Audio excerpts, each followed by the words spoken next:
Gracias a la editorial ACAL por la oportunidad, felicidades a la editorial y por supuesto a Silvia Marcos por la publicación de este magnífico libro, tanto el formato que ustedes podrán ver del libro como el contenido, por supuesto, marcan, yo creo que un momento muy especial de nuestra cultura.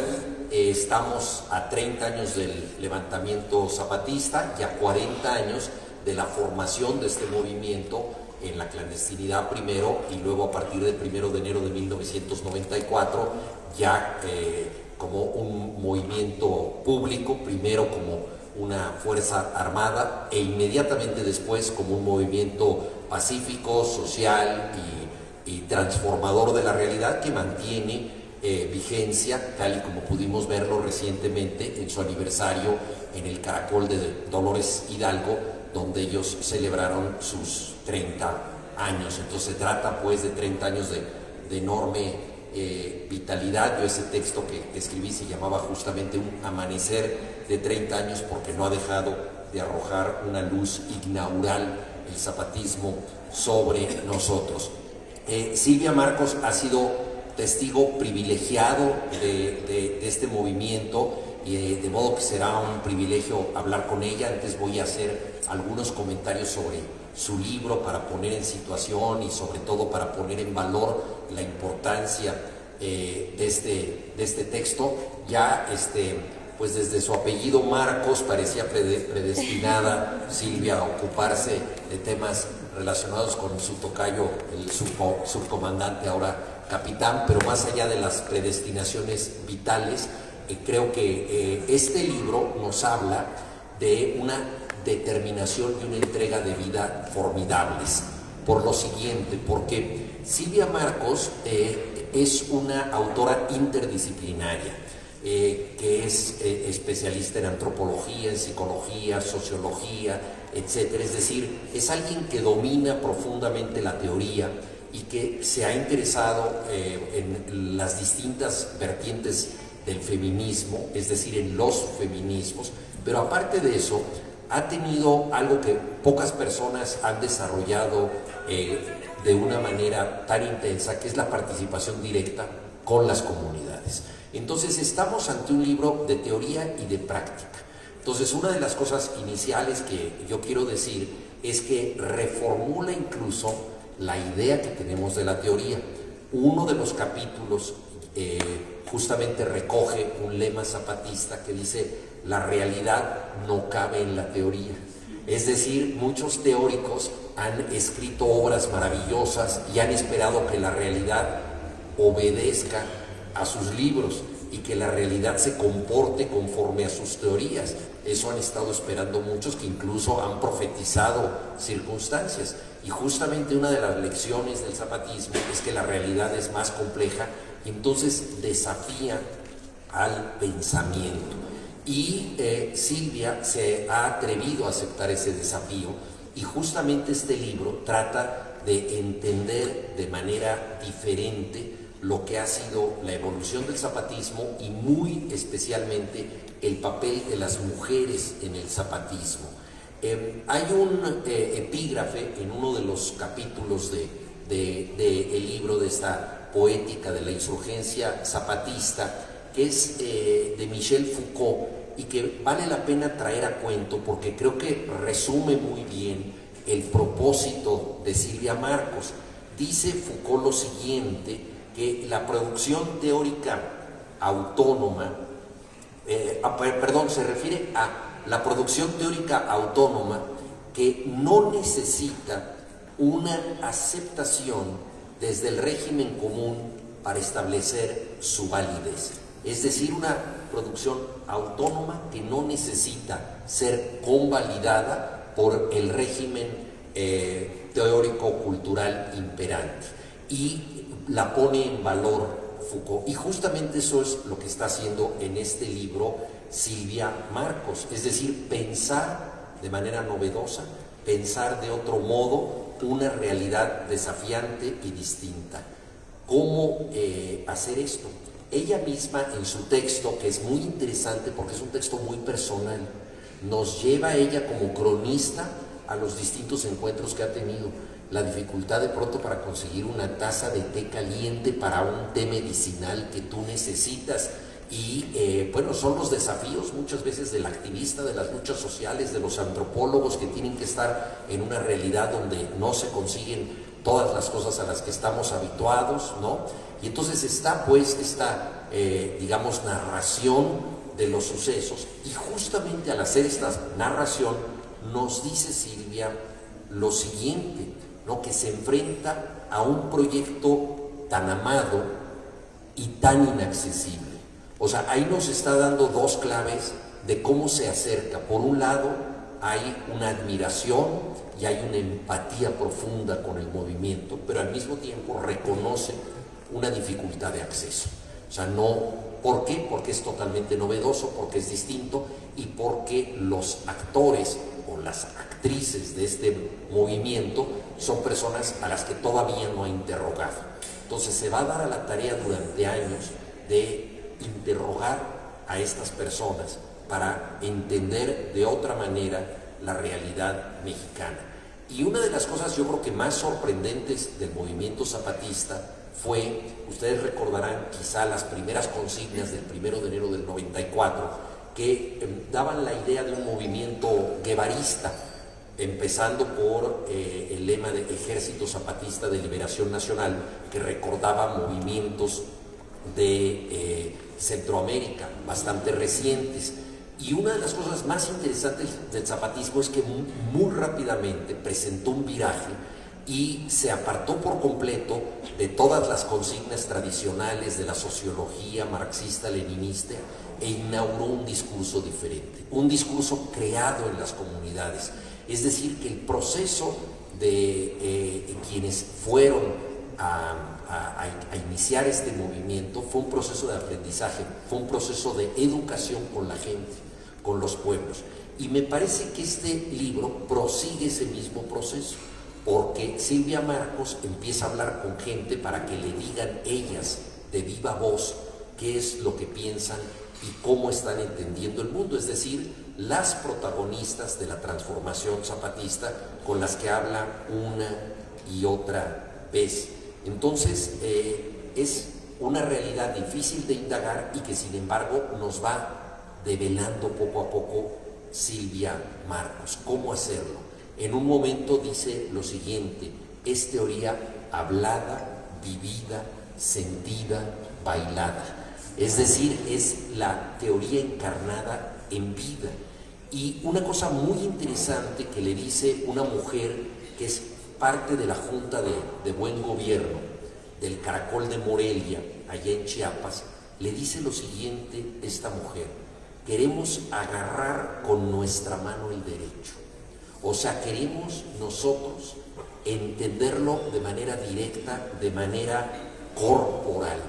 Entonces, una de las cosas que estudia es cómo para las mujeres cuya vida se está transformando, o sea, no son teóricas, no son académicas, su vida se está transformando, entonces estudia la corporización, o sea, cómo ellas se apropian de la teoría y cómo hacen una encarnación de la misma.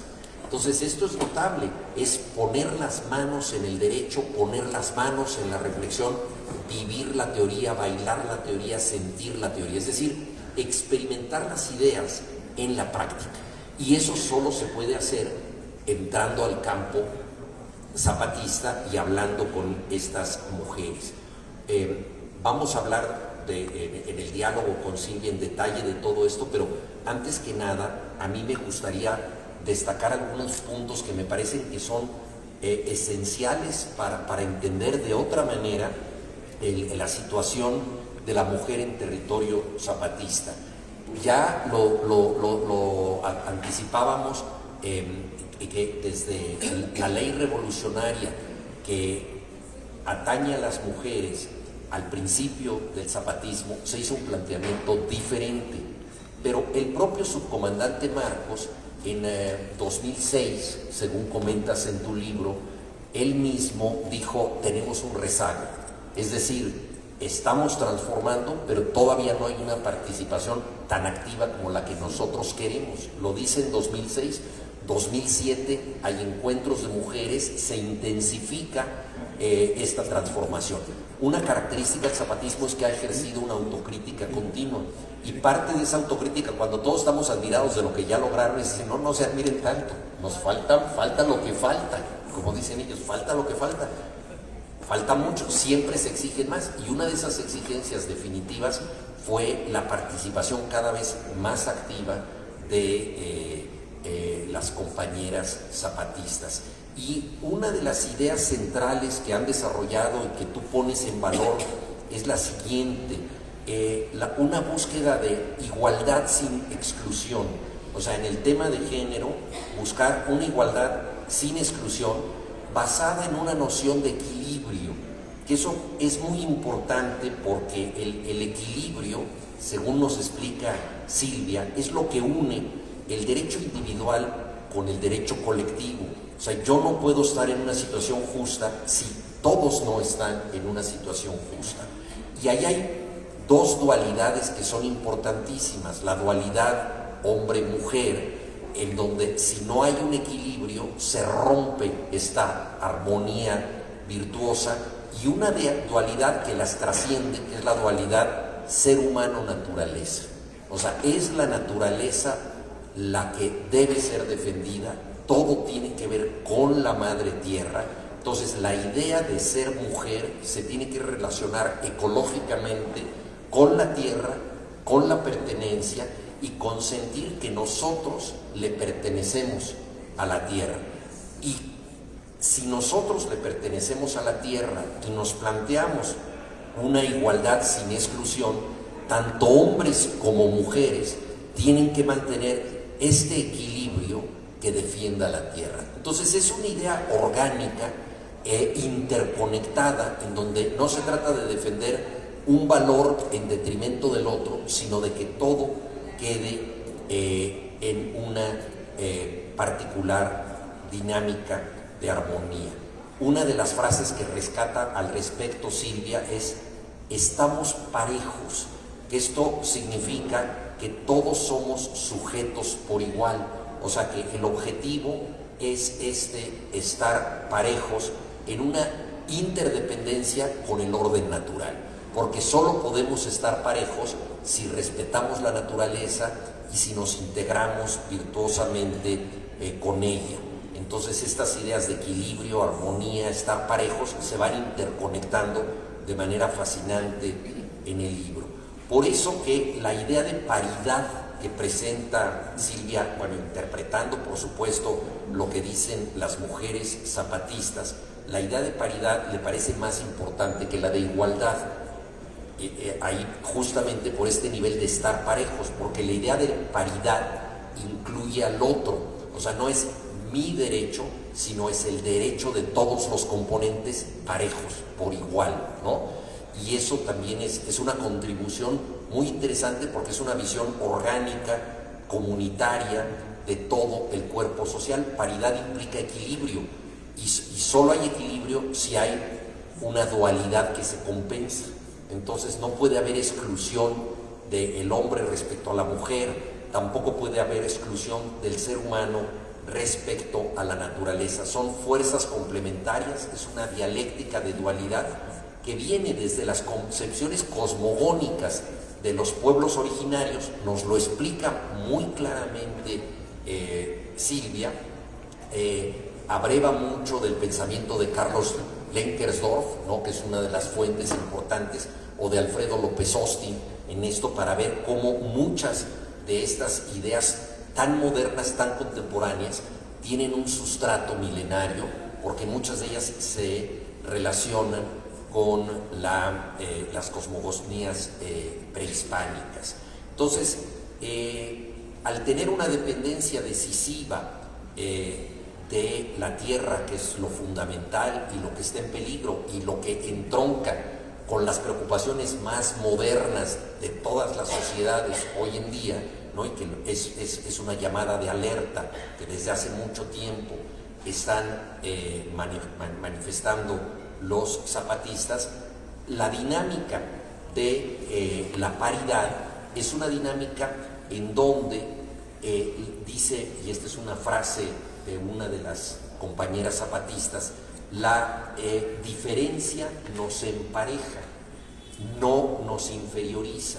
¿Por qué nos empareja? Porque tener una diferencia, tener una especificidad sirve para reconocer la especificidad del otro y equilibrar armónicamente estas diferencias y beneficiarse de ambas diferencias, a tal grado que la mayor Ana María en el encuentro intergaláctico le dice a Silvia: somos iguales porque somos diferentes. Esto realmente es una frase de enorme sabiduría. Y dice Silvia, lo común para muchas gentes sería decir somos iguales a pesar de que somos diferentes, pero no, aquí la diferencia es garantía de la igualdad porque es una diferencia complementaria, es una diferencia en donde encarna justamente la armonía en una dinámica social de interdependencia. Entonces eso es lo que crea una comunidad donde todos se necesitan. El problema de uno no es el problema de uno, es necesariamente el problema de todos, por esta interdependencia. Por eso el predominio es siempre el nosotras o el nosotros, no el yo de las sociedades individualistas como la nuestra. Entonces esta dialéctica del otro, yo creo que la encontramos encarnada en este libro. A veces tratamos de pensar dónde puedo, entre todos los libros maravillosos que tiene la librería Rosario Castellanos, que por cierto es una extraordinaria escritora chiapaneca, ¿no? Entonces es particularmente extraordinario que estemos en una librería que lleva el nombre de Rosario Castellanos. Bueno, en todos estos libros, ¿verdad?, decimos dónde encontramos sabiduría. La sabiduría muchas veces está más cerca de lo que pensamos, está en Chiapas y está encerrada en este libro extraordinario de Silvia Marcos. No me quiero extender más, pero concluyo con una idea que me parece particularmente hermosa, porque tiene que ver con lo que yo comentaba al principio, que es esta unión de la teoría y la práctica, este encarnar la teoría, la corporización, el hacer una teoría que se vive, no una teoría que solo se reflexiona. Y entonces se refiere a la categoría del corazón. Eso es muy importante. Y siguiendo a Carlos Lenkersdorf, nos dice que el corazón es un órgano que piensa, o sea, de acuerdo con las cosmogonías prehispánicas, de acuerdo con el pensamiento zapatista. No se trata exclusivamente del representante del sentimiento, no, trasciende al sentimiento, lo incluye, pero va más allá, porque es el órgano de la razón, de la vida y de la memoria. Entonces, sentir es una función de la inteligencia también. El corazón tiene que ver con eso. Y ahí la dinámica justamente de género tiene que ver con esta idea del corazón, que no se limita a ser un sentimiento como muchas veces estableceríamos nosotros en un sentido relacional, hombre, mujer, ser humano, naturaleza. No, es algo mucho más profundo, es una energía vital de interdependencia. Y justamente al hablar del corazón cita a Alfredo López Austin, que dice algo que es fundamental: la individuación casi no existe en el mundo mesoamericano. Esta idea de lo individual, que es la idea que ha forjado muchas veces pues la cultura de Occidente, ¿no?, la cultura del individuo, esto es algo que casi no existe, y eso nos lleva al corazón. El corazón no late para uno mismo, late para el otro, es función del otro. El primer sonido que escuchamos nosotros en la vida es el corazón cuando estamos en el vientre de la madre. Ese es el ritmo del mundo, es el ritmo de la naturaleza, y ese ritmo nos lo da otra persona, nos lo da la madre, que es expresión viva también de la madre tierra. Entonces la idea de corazón es la idea de oír los latidos también del otro, de estar con él, de mantener ese eje vital. Y todo esto permite entender de manera, creo que mucho más clara, la gran importancia de la lucha de las mujeres que acompañaron a María de Jesús Patricio Martínez Marichuy como vocera del Congreso Nacional Indígena en la campaña de 2017-2018, y que la siguen acompañando, y bueno, en la lucha que ellas prosiguen, lo mismo que las mujeres zapatistas, cuando resumen todo lo que yo acabo de decir, lo resumen diciendo la lucha es por la vida. O sea, luchar por la vida, salvar, no al planeta, porque el planeta se salvará sin nosotros, salvar la vida humana en el planeta, salvarnos en el planeta, tiene que ver con eso, tiene que ver con una idea de salvarnos en paridad, salvarnos siendo todos parejos, salvarnos en comunidad. Entonces, estas ideas tan importantes son las que Silvia nos ha traído en el libro, y entonces es un gran privilegio conversar contigo, y creo que quisieras tú, me parece, leernos un poco de... Bueno, pues como ya lo ha explicado también Juan,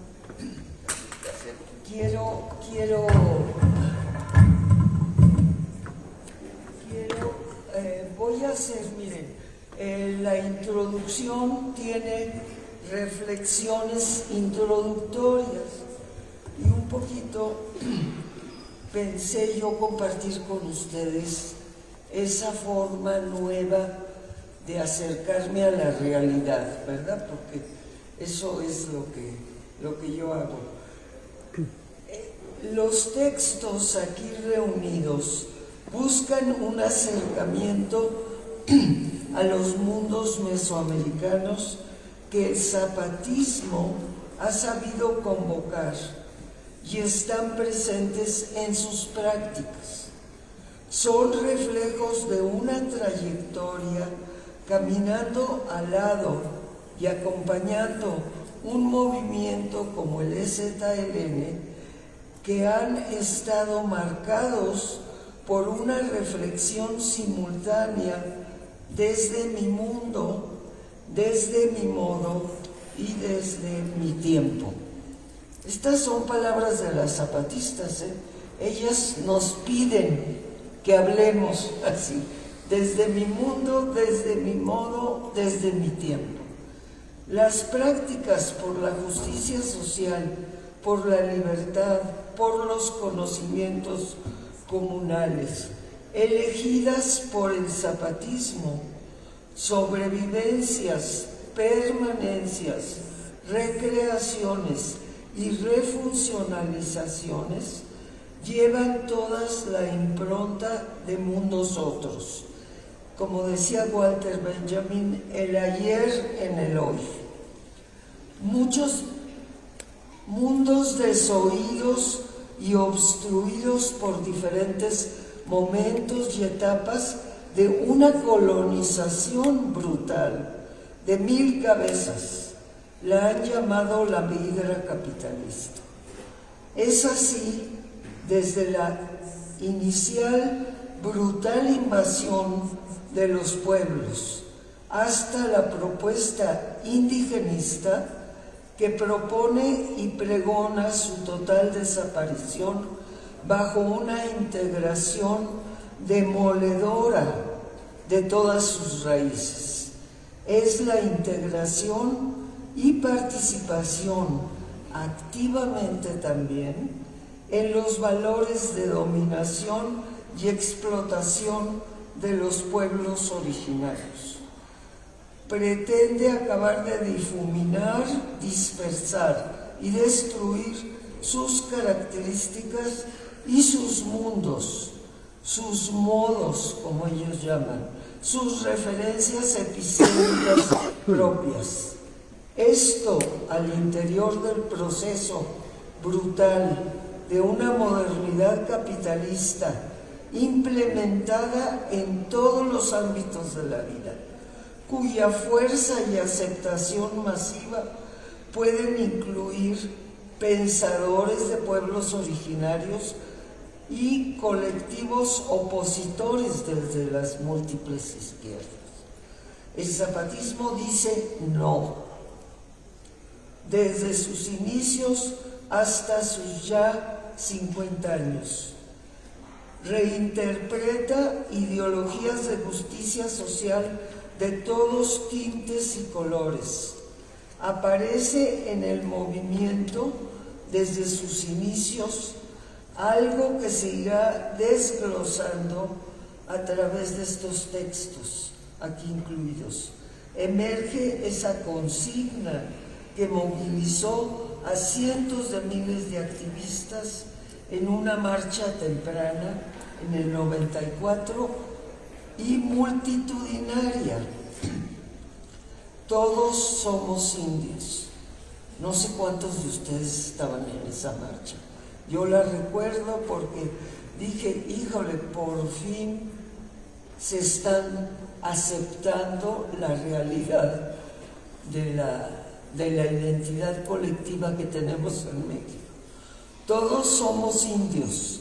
Retumbaba esta consigna por las calles, como una reminiscencia casi desde el inconsciente colectivo, una constatación de los múltiples y complejos procesos que ha pasado en los últimos años este conjunto móvil y profuso de pueblos, seres, personas, que es el México de hoy, polifónico, plural, epistémico y multirracial.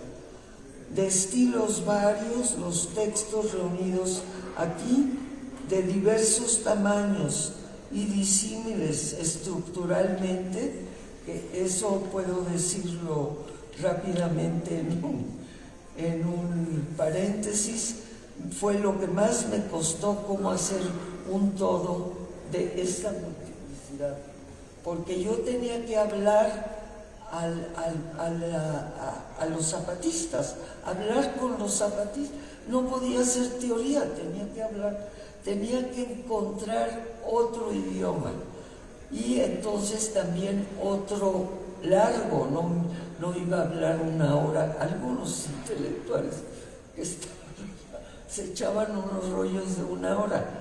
Yo realmente trataba de adaptarme a esa comprensión con pueblos que están, como recuperó muy bien aquí Juan, están incorporados, están encarnados. No hay una distancia entre cuerpo y espíritu y mente. Entonces, ¿cómo hablarles una hora de cuestiones abstractas? Era absurdo. Pero entonces, ¿cómo juntar textos de ese tipo con textos más sistemáticos? Fue todo un reto, Desde un afuera empático y solidario, ciertos momentos reflexivos, vividos, cambiantes a veces, a lo largo de estos últimos 30 años de esa lucha zapatista y de mi caminar a su lado, es una metodología que consiste en escuchar, pero seguir escuchando reflexivamente, porque la propuesta del zapatismo sigue y se reinventa constantemente. Estos textos no eligen ser una protesta economicista a los procesos de explotación capitalista. Una simpatía y solidaridad crítica contra los despojos del capitalismo voraz está presente y prevalece en ellos, pero buscan aunar a este tipo de crítica a la explotación otros niveles hasta ahora poco elegidos como ámbitos de lucha por la justicia social y política. Ensayan otro enfoque, seleccionan otro camino, buscan otro método. Bueno, yo creo que ya con esto, descolonizar el pensamiento es una vértebra muy importante en esta colección y en todos los artículos de este libro. Varía de un texto al otro. La entrada la dan siempre las voces con los enunciados concretos de las mujeres que preferentemente he elegido como sujetas. Recojo sus palabras, las apunto, las reflexiono, encuentro frecuentemente reflejos y resonancias con la cosmovisión fuente de la filosofía masónica. Y bueno, yo creo que con estas notas ya doy un poquito el método que yo me recuerdo mucho cuando he estado tantas veces con los zapatistas y las zapatistas.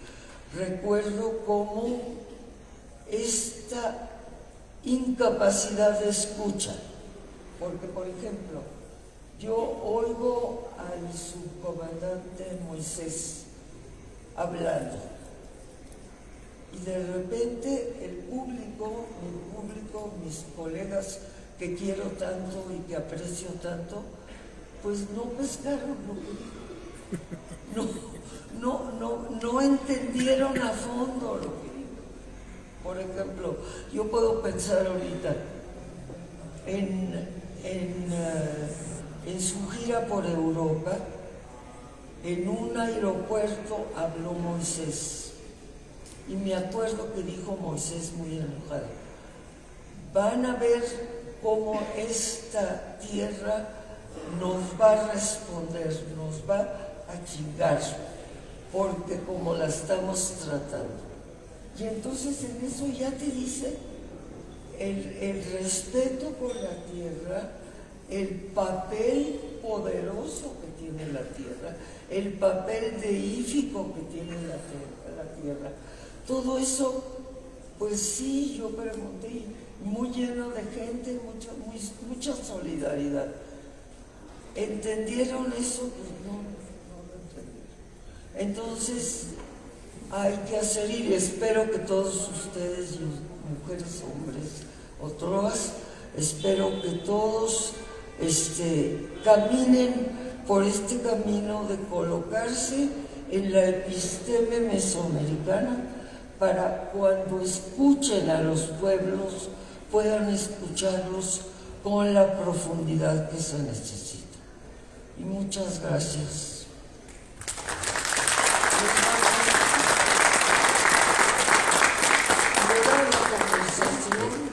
Silvia, si quieres hablar un poquito más de tu libro, después por supuesto que habrá la oportunidad del público hacerle preguntas a Silvia, porque hay muchas cosas realmente que aprender de todo lo que tú has hecho.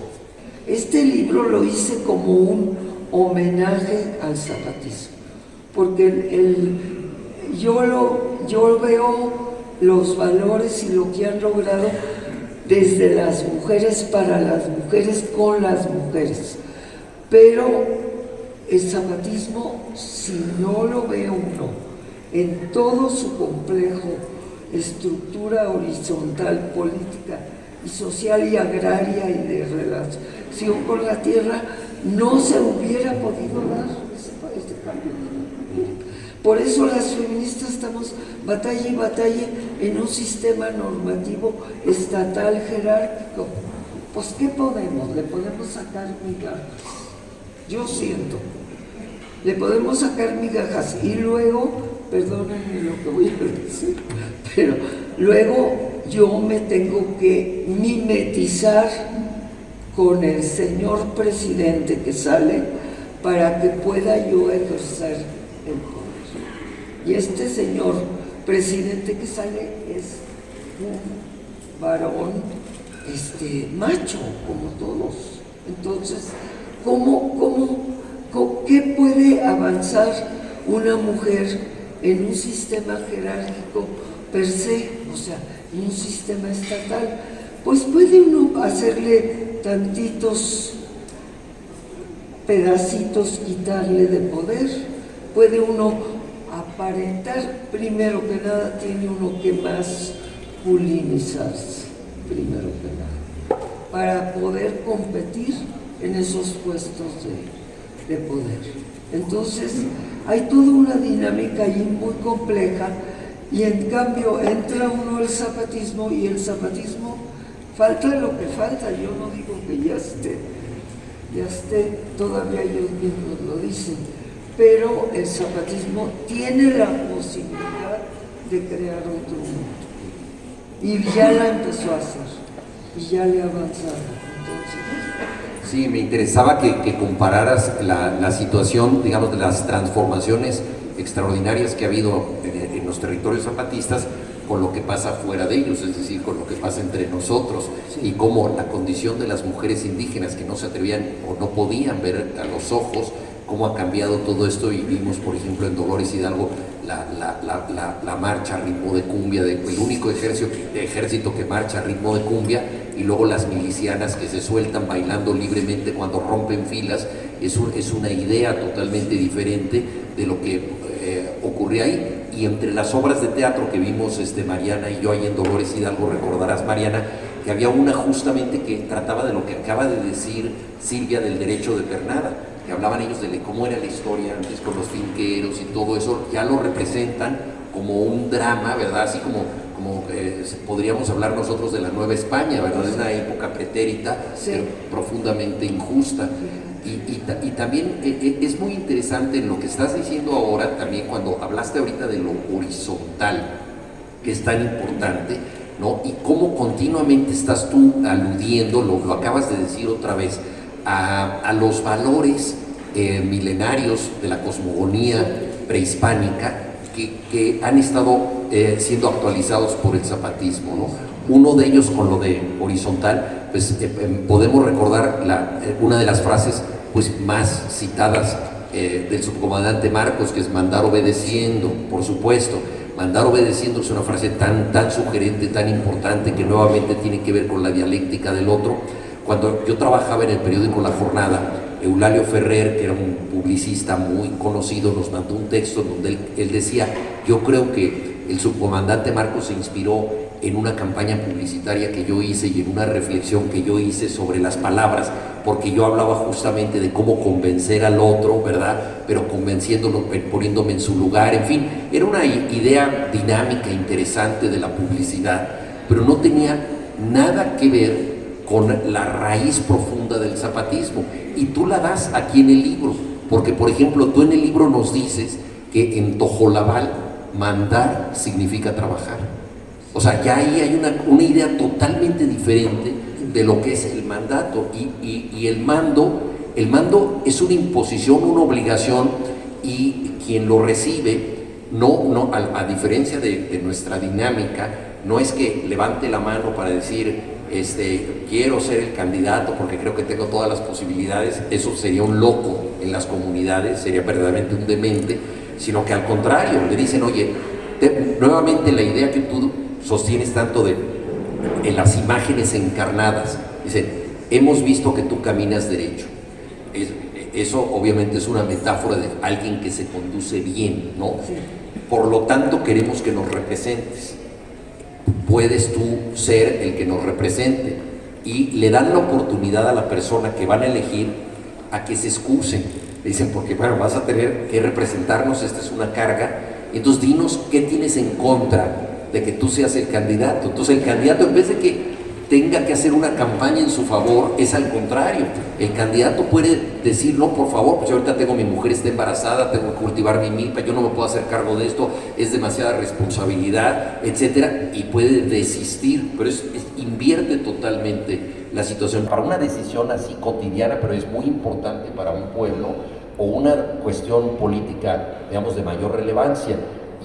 Y ahí también vemos nosotros otras prácticas de democracia de las que tenemos mucho que aprender y que tú has sido testigo de ellas. En estas prácticas tú has visto una participación directa de las mujeres muy superior a la que se puede tener en esta sociedad donde la mujer tiene que masculinizarse para ser candidata. Bueno, pues sí, pues la verdad es que yo, y lo veo, no crean, no es tanto, yo lo que he hecho, he coleccionado muy sistemáticamente de los comunicados, de las cartas, de los documentos que emergen del zapatismo, cuando emerge la voz de las mujeres, y emerge muy frecuentemente. Entonces, realmente yo veo ahí un camino de autoridad sin perder quién eres como mujer. tú como mujeres, ahora hay una de los organismos internacionales, hay una propuesta del cuidado, y el cuidado se queda siempre con las mujeres, y ahora hay que enfatizar que también los varones entren y cooperen para cuidar, pero el zapatismo resuelve todo. O sea, la propuesta zapatista es de tal manera total que realmente mueve todo lo que nosotras afuera estamos tratando de cambiar. Y tú, Mariana, tú también has hablado mucho sobre el cuidado en las mujeres zapatistas, la importancia que le dan al cuidado, pero eso no, como acá afuera las mujeres tienen que trabajar, entonces ahí están trabajando los dos, el hombre y la mujer, y a la mujer le queda el cuidado y al hombre no. ¿Qué es eso? O sea, pero es que si no se hace una radical cambio de interrelación política y social, ecológica, yo diría también por la tierra, ¿verdad?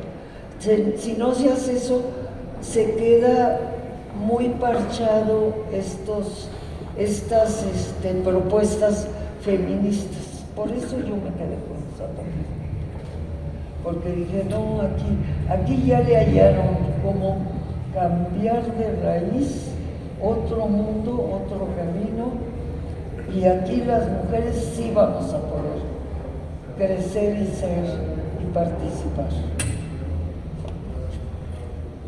Me imagino que alguien quiere hacerle alguna pregunta a Silvia, con todo gusto, Homero. Les van a llevar un micrófono para que todo el mundo pueda oír, porque además se está grabando. Horacio. Horacio Sinachi. Bueno, voy a comentar algo que en realidad va a manifestar más bien ignorancia, ¿no? Porque casi me siento al margen de lo que es el zapatismo desde que dejó de ser nota periodística, ¿no? Entonces yo me pregunto acerca de, por ejemplo, Marcos todavía sobrevive.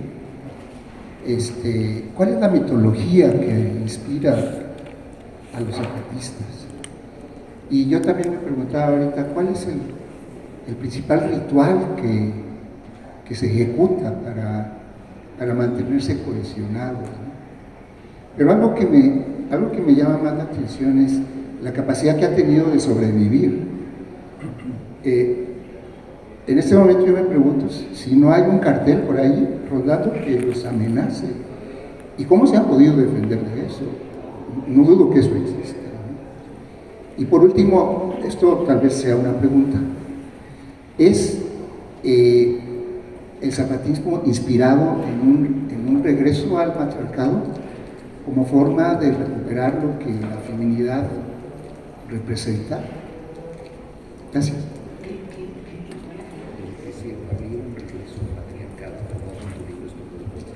Sí. Ya, ¿cómo es posible? Pues yo por eso, miren, por eso yo apelo, como Juan lo ha sabido retomar muy bien, yo apelo a conectar con la cosmogonía mesoamericana. También eso cambió, o sea, el zapatismo no es el mismo que hace 30 años, ¿eh? Queremos ser indígenas y mexicanos, era la primera. Ahorita ya no, nadie dice que queremos ser mexicanos, o sea, ahorita ha ido cambiando porque están siempre reinventándose a sí mismos los zapatistas, y de repente yo oí a esta chica Yasnaya criticar eso cuando presentaron la revista.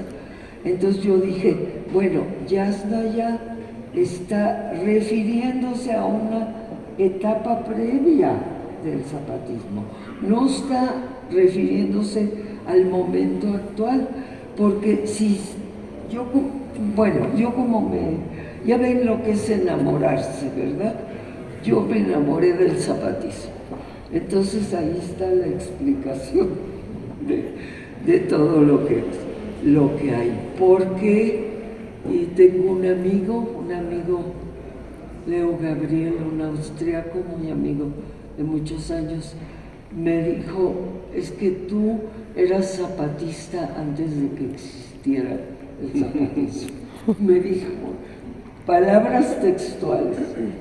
Entonces yo había estudiado 20 años la cosmovisión y yo decía, aquí hay tantas cosas valiosas, el papel de las mujeres, son sacerdotisas, son diosas, son reinas, son princesas, en los códices están.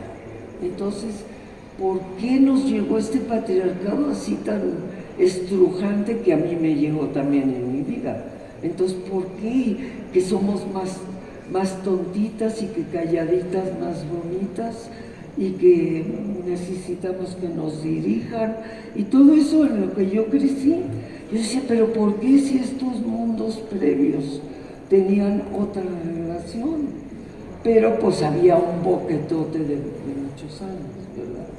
Y entonces sale el zapatismo y de repente el zapatismo me junta, y no siempre, al principio no era tanto. Trataba de que se restableciera ese papel de las mujeres importante, desde el mero principio. ¿Qué lograban al mero principio? Pues lograban, pero falta lo que falta, o sea, y ha ido, crece y crece y crece hasta Dolores Hidalgo con las fechas. Y ha habido una transformación permanente en esa relación. Entonces, yo digo, para poder explicar eso, y yo creo que coincide con lo que Neil Harvey dice del zapatismo en su crecimiento interno, que había al mero inicio una presencia muy fuerte de lo que tú mencionaste, Juan, de una filosofía marxista, por decirlo así. Había eso. Y de repente aterrizan, y esta es otra cita del Submarcos que yo repito constantemente, o no mucho para no fastidiar, pero nos dimos cuenta que su propuesta era mejor. ¿De qué se dieron cuenta? De la dinámica de lucha de los pueblos, pero ellos trajeron la sinergia positiva del tiempo contemporáneo. Entonces se hizo una fusión, una selección y una nueva creación de un pensamiento político donde los valores comunales, colectivos y de papel de las mujeres eran muy fuertes. Y empezaron, y ahí se ancló el zapatismo para crecer. Yo siento, bueno, el libro es esa. El libro es leer eso. Entonces, claro que con un aire filosófico de dualidad, de opuestos y complementarios y de dualidad fluida en equilibrio, pues entonces ya da también lugar a los otros. También eso es otra contribución mayor del zapatismo inspirado en estas cosmogonías mesoamericanas. Escuchando a Silvia, ¿me puedes escuchar? De el giro, ¿no? Entre no poder mirar a los ojos a un hombre a donde están, ¿no? Ahora yo creo que fue importante, bueno, que me vino a la mente dos reflexiones. Una, durante los diálogos de San Andrés en el 96, para que demos cuenta del cambio.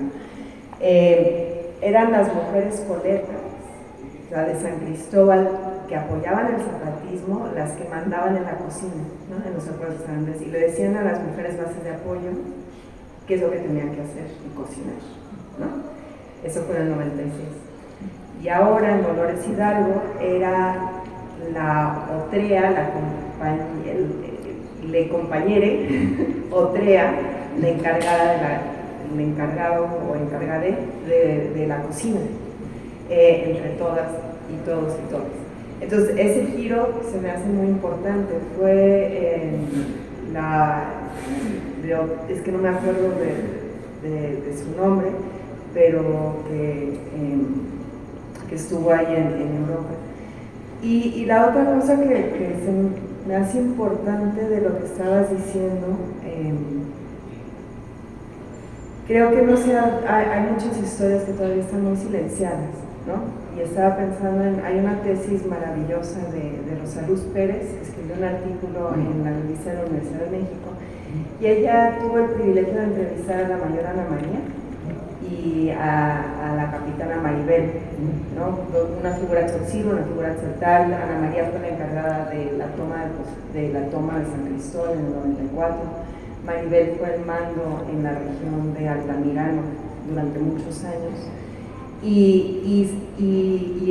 Al entrevistarlas se da cuenta de muchas de las estrategias político-militares. Por ejemplo, la imagen que tú señalas, ¿no? Que estaban entrando los soldados con sus tanques y las mujeres defendiendo.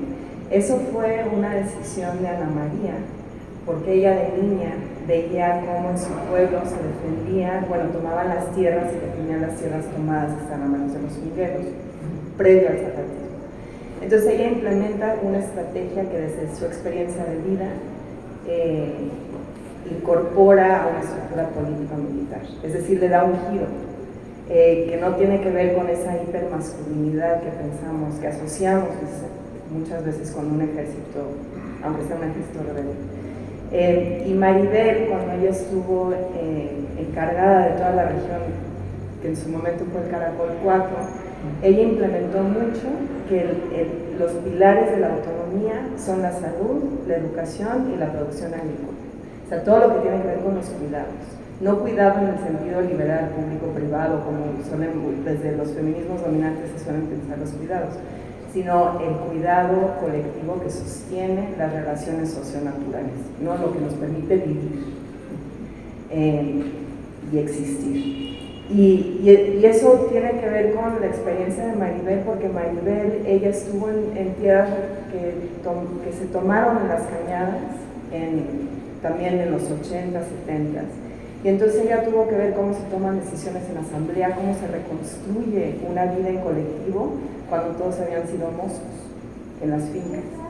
Entonces esta noción de los cuidados como algo que sostiene una vida de existencia en colectivo vino de la experiencia de vida de Maribel Rinque.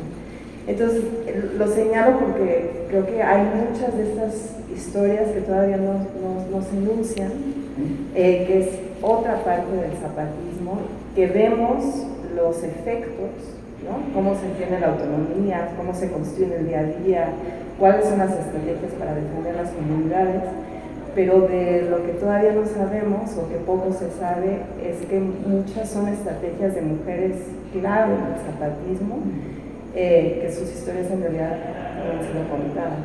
Entonces, más lo quería resaltar porque tiene mucho que ver con lo que tú estabas comentando. La fortuna de escucharla en Radio UNAM, en Primer Movimiento, y le agradezco mucho, así como usted está enamorada del zapatismo, yo estoy enamorada de su libro. Ha sido muy liberador en mi trayectoria como profesora, como investigadora, leer un prólogo donde usted nos habla de una metodología que nos libera de academicismos, ¿no?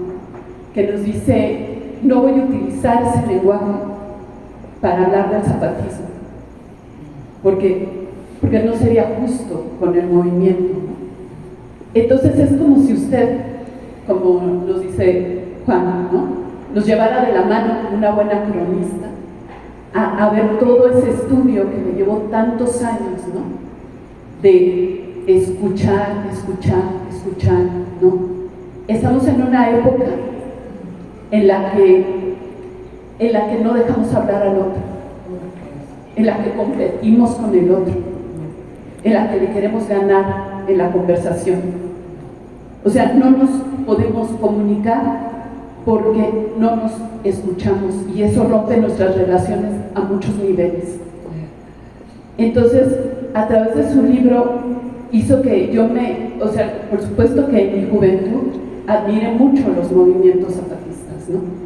Entonces, y ya que pasó, ¿no?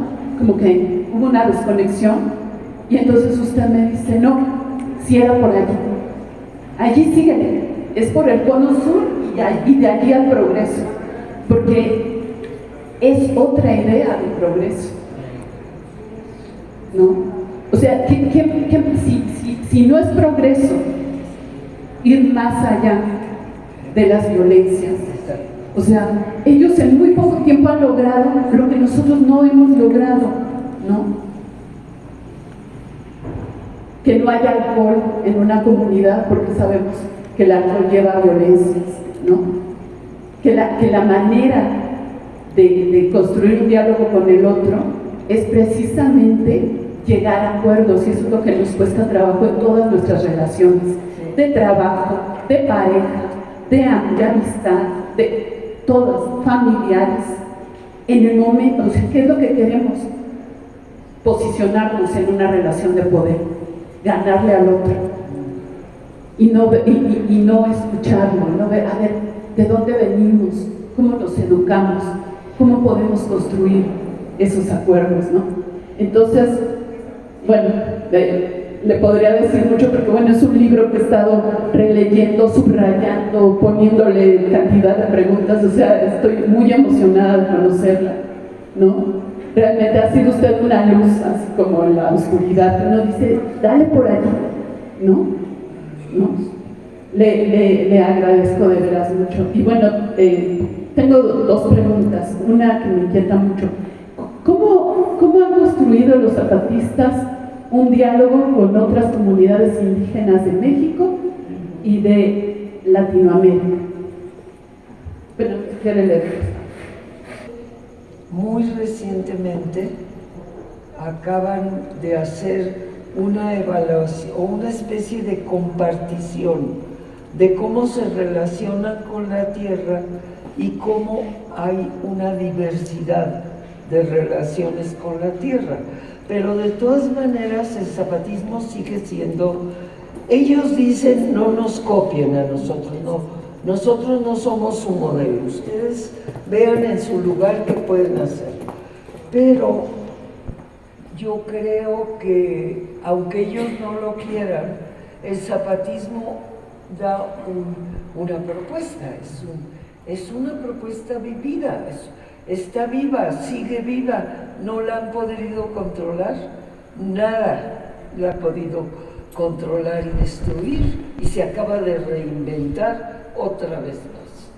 Entonces, yo creo que ese simple proceso propio del zapatismo sirve para que otros pueblos indígenas de América Latina, los mapuche de Chile, los que están los quechuas en Ecuador o en todos, ven al zapatismo como una propuesta que funciona, y no verán, ellos siempre insisten con su sabiduría en que no se los copien, que no se quiera reproducir, porque exacto no se puede reproducir, porque es una propuesta que emerge de un contexto muy particular, y ese contexto particular, si no es exacto, hay que adaptarlo, pero sí tiene su núcleo interno, y ese núcleo interno, el CNI, los pueblos del CNI lo están tratando de continuar, y en Europa también, en Europa, en colectivos en Europa. O sea, es increíble en estos tiempos tan desesperantes, ¿verdad?, que haya una propuesta esperanzadora. Ya con eso ya nos da un respiro y nos da una tranquilidad interna de que sí, todavía se puede hacer algo, estamos por la vida. Yo recuerdo cuando entró el ejército a las comunidades y me encargaron, yo vivía en Ocosingo en esas épocas, en la parroquia de Ocosingo estuve varios años y Altamirano, y llevar gente de peso social, intelectual, para que dieran testimonio de lo que el ejército hizo en las comunidades, y de las primeras que dijo voy fue Silvia. Se animó a que entramos hasta allá a las comunidades. Entonces, ahora que leo este texto, pues es una maravilla de pensamiento, este sentipensar. Yo soy profesor de teología, en teología hoy hablamos de sentipensar. El corazón, desde la cosmovisión, pues no solo sentimiento, que uno habla del corazón y suena romanticismo, sino en nuestros pueblos es la vida, este encarnar del que hablan, y creo que en tu libro encarnas la vida a las comunidades. Ya buscaremos la manera de que las comunidades en sus propias lenguas conozcan. Yo cuando vivía allá tenía mi lengua y mis oídos, muchas mujeres eran las traductoras. Yo no entendía las lenguas al principio, entonces mis oídos eran muchas mujeres que traducían a mí en mi ignorancia al Castilla y traducían del Torojalabal al Chol, del Chol al Mame. Tenía mujeres que ni la primaria habían cursado y traducían 6 lenguas, una maravilla. Y todo eso lo ve en tu libro. Entonces, sí, yo les invito a conocer el texto, es como una guía de abrir a la cosmovisión mesoamericana y a estos pueblos. Entonces, decirte una vez más gracias, porque el libro es pedagógico, está escrito no de una intelectual desde afuera, sino desde adentro, con el corazón, porque te ha cambiado también a ti la vida y yo lo conozco en tus proyectos y en tu propia vida. Entonces, qué maravilla de poderlo presentar públicamente aquí, con ya lo decía en el inicio, este nombre de una chiapaneca, Rosario Castellanos, y devolver, creo que es importante ahora devolver a las comunidades este texto, porque está para que lo entiendan, lo gocen y agradezcan de ampliar su voz. Creo que es una manera de darle voz a quienes han tenido poca voz y sobre todo las mujeres.